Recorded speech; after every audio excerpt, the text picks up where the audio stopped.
y'all, it's Heel Heat time. Hi everybody and welcome to Heel Heat. My name is George Coles, and on this episode, we're going to talk about the Elimination Chamber. Now let's jump right into it. We're going to rate everything here on a 1 to 5 scale, 1 being the worst, 5 being the best. So we're going to jump right in with the pre-show match for the Cruiserweight Championship, Buddy Murphy versus Akira Tozawa. I gotta say, I really enjoyed this match. I think both these guys are really good wrestlers. I really enjoy what's going on in 205 Live. It's kind of the hidden gem of the WWE right now. A lot of people talk about NXT, NXT UK, which are both great shows as well. A little bit of overlooked when it comes to the Cruiserweight 205 Live, which I think is a fantastic show with a lot of fantastic competitors. This match I thought was amazing. We got to see a lot of Buddy Murphy's strength, a lot of Tozawa's speed. It was a good matchup between the two. I really enjoyed it. I thought this was really good. I think this is kind of a shame that this was pre-show, because to me, as you'll see when we go on, I think it's something that should be highlighted, and I don't think that they should keep putting the 205 Live guys on the pre-show, because you're telling your fans that 205 Live isn't important when you do that. And I think they need to bring them onto the main show at least every now and then. That way we could say, okay, they may be on equal footing. Well, maybe I should tune into the show that I don't normally look at. But anyway, off the soapbox a bit, I'm going to give this match a 5. Buddy Murphy picked up the win in it. I thought this was excellent. It's on par with what they give us pretty much weekly, and definitely every pay-per-view they give us one of these outstanding matches. It kind of, like I said, it's a real shame that they're not being highlighted right now. Now, next up, the first match of the main show, we get for the WWE Women's Tag Team Championship, which it's not a brand new title. It's they're bringing back a title, because at one point there was a WWE Women's Tag Team Championship. They kind of want to gloss over that and make it so whoever wins this was the first. And I understand the narrative, just like they did the first all-women pay-per-view when Shine and Shimmer have done pay-per-views. TNA's run all-women pay-per-views. WOW's run all-women pay-per-view. I believe Glow even had a pay-per-view back in the day. So, again, it's the WWE narrative. They try to fit things into it. The match, I'm not going to go over too much of this match. We had Nia Jax, Tamina Snuka versus Sarah Logan and Liv Morgan of the Riott Squad. Mandy Rose and Sonya Deville. The IIconics, Billie Kay and Peyton Royce. Naomi and Carmella versus Bayley and Sasha Banks, the Boss and Hug Connection, which is a fucking terrible name. Anyway, I was interested. There's a lot of things I was interested here. After the controversy of the weekend with Carmella and Graves, which if you don't know, Google it, you'll see. There's a whole big thing. With that, coupled with the Naomi and Jimmy Uso issue, with them getting pulled over for a DUI and having issues with a police officer, I kind of was interested to see what they would do with that team, and they kind of did what I expected. That was the first team eliminated, which to me makes perfect damn sense, because you're going to eliminate the team that's in the most trouble. I thought this match was solid. There was a lot of decent work back and forth. I think Liv Morgan looked really great. Mandy Rose continues to impress. She continues to, how should I say, improve. Sonya Deville looked like a world beater. Nia and Tamina look like what they are, the bruisers of the division. The IIconics did some really good heel work. Mandy and Sonya as well. Bayley and Sasha played the face and peril, kind of Rock and Roll Express-esque kind of role in this match. I thought it was a decent match. I wanted to like it better. Bayley and Sasha Banks pick up the win. I kind of thought that they would go with a heel team here and then have Bayley and Sasha win the championship at WrestleMania, give everybody that feel-good face wins moment.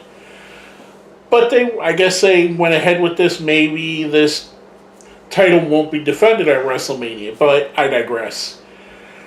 I give the match overall a 3. I really wanted to like this match better than I actually did. I think there was a lot of good. There was a lot of negative. There was a lot of... How can I say? It just felt like at times there was most of the people involved in the match were walking around aimlessly, which to me took away from the match in my opinion. Now next up, we have a 2-on-1 match for the Intercontinental Championship. Bobby Lashley and his hype man Lio Rush versus Finn Bálor. The setup for this match I thought was stupid. The match itself I thought was bad. I didn't think it was a good match. The premise of Lashley losing the Intercontinental title, whether it be him or Lio getting pinned, kind of dumb. The whole thing was kind of dumb. It kind of felt like... I don't know. It felt like they wanted to give Bálor the Intercontinental title, which Finn Bálor did pick up the win, without having him beat Bobby Lashley. And to me, that's subtly what this said. That Bobby Lashley didn't get beat, but we want to give Finn Bálor the title. And Finn Bálor could only beat someone like Lio Rush. To me, that's the impression I got, the feeling I got from the story of it. Not necessarily, I don't know if that's what they wanted me to feel, but that's how I did feel, and that's... I don't know. I think they could have threw us a curve. Bálor could have lost. Bálor could have beat Lashley. I just think the match was listless. I think these are 3 really talented guys. Lio Rush is extremely talented cruiserweight wrestler. Finn Bálor, I think, is one of the top maybe 5-10 wrestlers in the world. Bobby Lashley, no slouch either. He fits the role that he is in very well as the big brawling destroyer. I like that, kind of like a Brock Lesnar light. But this match, just to me, it felt not even like a Raw match. It just felt like something you would have seen on Velocity or Superstars. Something just a real throwaway. I'm going to give the match itself a 2. I didn't like it. I do like the outcome with Bálor winning because I am a big Finn Bálor fan. But other than that, I thought the match was absolutely terrible. Next up, we have Ruby Riott versus Ronda Rousey. In the match that absolutely no one thought Ruby Riott could win. Why the fuck do we even show this? The cool thing, Ronda came out in her Sonya Blade Mortal Kombat 11 gear, which I've been told... I know she's done the voiceover work, and I believe I heard that she did the motion capture for the character as well, which is really cool. I'm a big Mortal Kombat fan. I love the game series. Most people of my generation do. I thought that was a cool little thing that she did. The match itself was terrible. I don't know if it lasted 3 minutes, but it was horrible. I give the match a 1. Charlotte Flair came out before the match and was sitting ringside, and afterwards she got into the ring, which brings out Becky Lynch hobbling to the ring on crutches. And we have Charlotte, Becky, and Ronda in the ring, and Becky just goes to town wearing the 2 of them out with the crutches. Now, the match itself, I give the match a 1. I thought it was bad. The after segment, with basically taking the Stone Cold template and putting Becky Lynch in it, I liked it. I liked the gear she was wearing, kind of...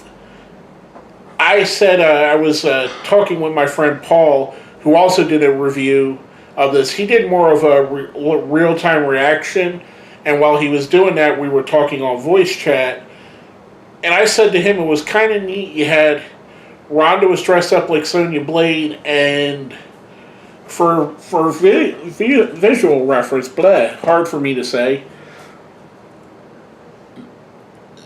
Becky kind of looked like a reverse bride from Kill Bill. If you're familiar with the series, she wears the yellow and black. Well, Becky had a black leather suit with yellow stripes on it, so kind of a reverse of that. It was kind of neat, in my opinion. I think that was absolute money. The after effect I thought was fantastic. The match itself I thought was terrible. Now, coming from that, from bad to worse, we have Braun Strowman versus Baron Corbin. This was fucking garbage. This was absolute trash. This was terrible.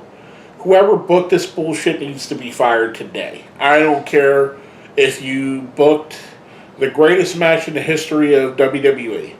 If you also booked this match and put this on pay-per-view and thought it would be entertaining, you should be fucking fired. This was god awful. It was so terrible. The whole no disqualification thing, the Bobby Lashley and Drew McIntyre coming out with an extended help to Baron Corbin with no faces. Where was Kurt Angle? Where was Finn Balor? Where was Dolph Ziggler? Where were other guys that had beef with these people coming to help out Braun Strowman? I know Braun is kind of an island to himself, but we've seen in the recent past where Kurt Angle's helped him.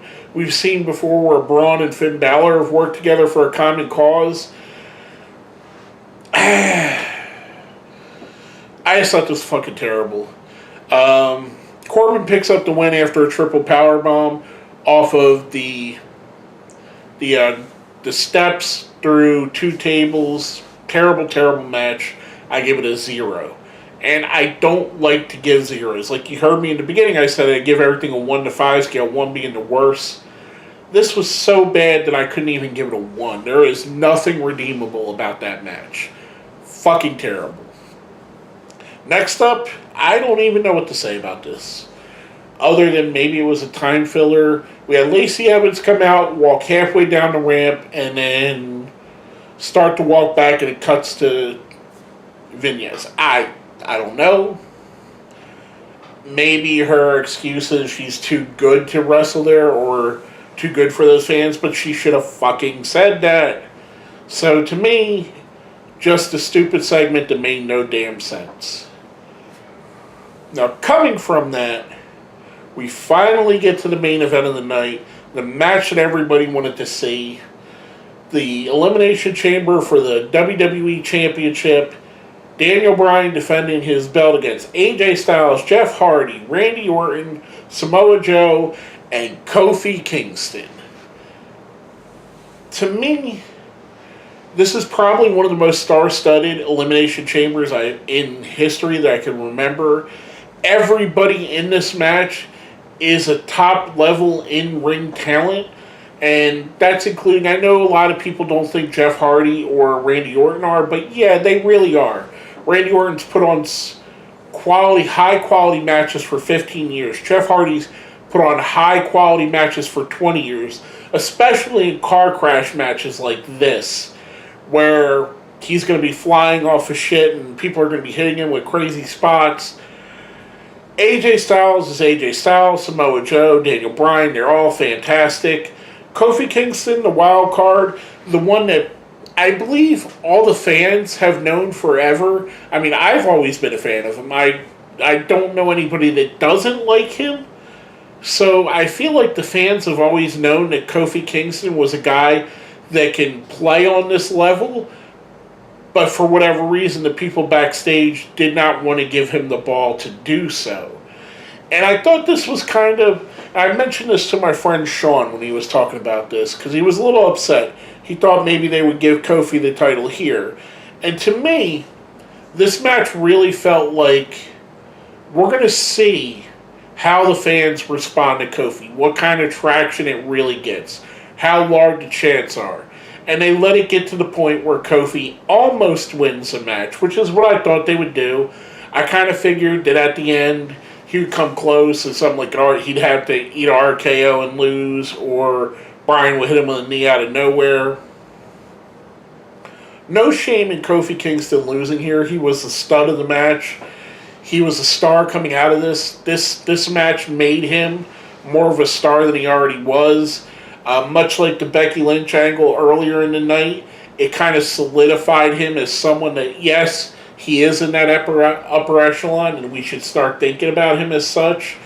I really feel like this has set the ground rules or the ground level for whatever they were going to do at WrestleMania with Daniel Bryan and the WWE Championship. Throw that shit away. I think your match for the WWE Championship at WrestleMania has just been set. And that's going to be Daniel Bryan versus Kofi Kingston. Now, whether they make it a 4-way or a ladder match and throw 5 other people in it, I think the payoff at WrestleMania is Kofi Kingston getting a world title for the first time in 12 years. And I think that's one of those things that the fans will really be excited to see, that they could get on board with and really make WrestleMania special. I give the match a 5. It was fantastic. Daniel Bryan pulled out the win at the end, which I kind of expected. But I thought it was a fantastic chamber. Like I said, everybody showed out. Kofi Kingston, this was his highlight reel. This was his can you hang with the big boys moment, and he fucking proved it every step of the way. I thought it was fantastic. Now, with that being said, we're going to go into my overall ratings for the show. If you noticed, it was very uneven. Some really good stuff. The Men's Elimination Chamber, the Cruiserweight Championship. Some underwhelming but still okay stuff like the Women's Tag Team Elimination Chamber. And then just the rest of the card was terrible. Terrible. Lashley and Rush versus Bálor I didn't like. Ronda Rousey and Ruby Riott. I feel like they crapped all over Ruby Riott, who's a great wrestler. The whole Braun, Strowman versus Baron Corbin, thought that was terrible. No clue what they were doing with Lacey Evans. So the heavy majority of this card to me was rubbish. I would throw it all away. I only would actually recommend 3 things. That's the Cruiserweight match, the Men's Chamber, and the Becky Beatdown. The Women's Chamber, if you want to see that for historical purposes, but other than that, it's a bad Elimination Chamber match. I'm sorry. I did want to like it better. I want to see the Women's Revolution continue to gain momentum to where it's basically just equal. That we don't have to fucking call it the Women's Revolution anymore. They're just wrestlers, just like the guys are just wrestlers. Back off the soapbox. Back to the show. Overall, I'm going to give the show a 2. I think there was a lot that could have been better. On one of the building block shows for WrestleMania, we did get a little bit of answers. We got a lot more questions, and we do have answers. I'm almost 100% certain that Ronda Rousey, Charlotte Flair, and Becky Lynch is going to be a 3-way.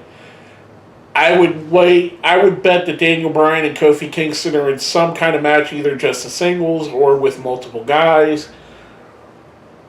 Bayley and Sasha, I definitely defended the tag titles. I don't know if there's going to be a split after that, but it is what it is. Finn Bálor has a title to defend at WrestleMania, so almost guaranteeing him be on the card.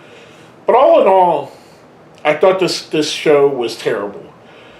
Some really bright spots, but a lot of bullshit to go around it. So basically it was like throwing diamonds into dog crap. You had to deal with a lot of dog crap to get a couple diamonds. And to me, not really what I want to do. But let me know what you think. If you liked the matches, what you thought of each match, hit us up down here, put it in the comments. Make sure you click like and share. If you haven't already, subscribe to the channel, ding the bell so you get notifications when I do release a new video. And as always, thank you for watching. My name is George Coles, and this has been my review of the WWE Elimination Chamber for 2019.